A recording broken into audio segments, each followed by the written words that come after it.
যে 7A নামক মডেলের রাডার রয়েছে সেটাই নেবে, যে রাডার সিস্টেম ব্যবহার করে রাফাল বিমানকে ভূপাতিত করা হয়েছিল। যেমন একটি যুদ্ধ বিমান ক্রয় প্রক্রিয়া দীর্ঘ সময় কেন লাগে জানেন? দর কষাকষিতে নিশ্চিত হতে হয় যে সর্বাধুনিক এবং সকল প্রযুক্তি আমরা পাচ্ছি কিনা।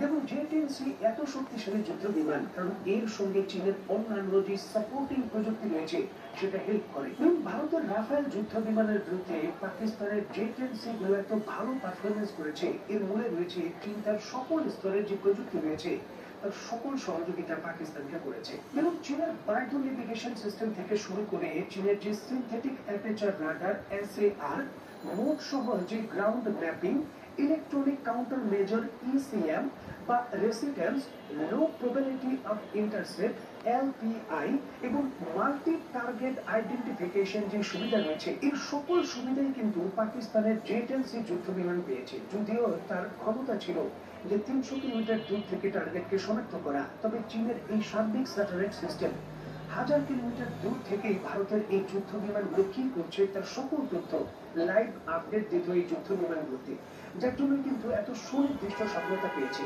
দেখুন, চীনের সিনথেটিক অ্যাপারচারের যে গাইডেন্স সিস্টেম এতটাই নিখুঁত, এই যুদ্ধ বিমানগুলো 400 কিলোমিটার বা 300 কিলোমিটার